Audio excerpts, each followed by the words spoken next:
क्या आपने कभी सोचा है कि समुद्र के बीचों बीच एक ऐसा पुल है जो भगवान श्री राम ने रावण से युद्ध करने के लिए बनवाया था? जी हां, हम बात कर रहे हैं राम सेतु की, जिसे आज की साइंस एडम्स ब्रिज कहती है। लेकिन हिंदू धर्म में यह श्री राम की आस्था, भक्ति और साहस का प्रतीक माना जाता है। राम सेतु भारत के तमिलनाडु के रामेश्वरम से शुरू होकर श्रीलंका के मन्नार द्वीप तक फैला हुआ है। करीब 48 किलोमीटर लंबा और जगह जगह पानी के नीचे डूबा हुआ यह पुल आज भी सैटेलाइट इमेजेस में साफ दिखाई देता है। नासा की सैटेलाइट से ली गई फोटो में समुद्र के भीतर एक पत्थरों की चेन जैसी संरचना नजर आती है, बिल्कुल वैसी ही जैसी रामायण में वर्णित है। वाल्मीकि रामायण के अनुसार जब रावण ने माता सीता का हरण किया, तब भगवान श्री राम को लंका जाना पड़ा, लेकिन उनके और लंका के बीच था विशाल समुद्र। तब श्री राम ने समुद्र देवता से मार्ग देने की प्रार्थना की। 3 दिन की तपस्या के बाद जब समुद्र शांत नहीं हुआ, तो उन्होंने अपना धनुष उठाया और समुद्र को सुखाने का निश्चय किया। तभी समुद्र देवता प्रकट हुए और सुझाव दिया कि नल और नील, जो वानर योद्धा थे, वे पत्थरों से पुल बनाएंगे। उनकी विशेषता यह थी कि जिन पत्थरों को वो छूते, वे पानी में डूबते नहीं, तैरते थे। बस फिर क्या था, पूरी वानर सेना ने पत्थर इकट्ठा करने शुरू किए। हर पत्थर पर राम लिखा जाता था और वो समुद्र पर तैरने लगता था। कुछ ही दिनों में समुद्र पर एक मजबूत पुल बन गया, जिससे श्री राम और उनकी सेना लंका तक पहुंचे।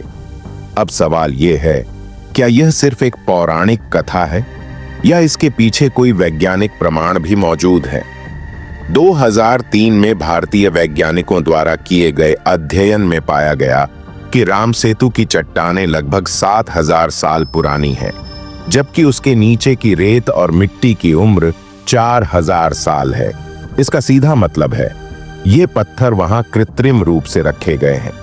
यानी हो सकता है कि रामायण की कथा सिर्फ काल्पनिक नहीं, बल्कि इतिहास से जुड़ी हुई हो।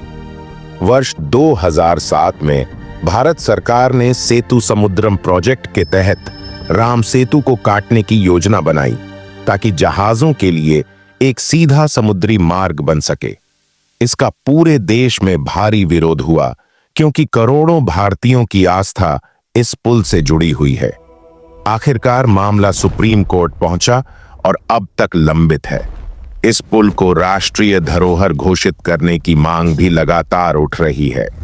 कुछ वैज्ञानिक इसे महज नेचुरल लाइमस्टोन फॉर्मेशन मानते हैं, जो समुद्र की लहरों और हवाओं के कारण बनी है। लेकिन दूसरी तरफ करोड़ों लोग मानते हैं कि यह वह पवित्र पुल है जिस पर चलकर भगवान राम लंका पर विजय प्राप्त करने गए थे। और आज तक जब कोई रामेश्वरम जाता है, तो समुद्र के किनारे खड़े होकर यही सोचता है, क्या यह वही राम सेतु है? तो अब सवाल आपसे है, क्या राम सेतु वाकई भगवान श्री राम ने बनवाया था, या यह बस एक प्राकृतिक संयोग है? क्या एनएसए की सैटेलाइट इमेजेस हमें पौराणिक कथाओं की सच्चाई के और करीब ले जा रही है? आपका क्या मानना है, विज्ञान या श्रद्धा?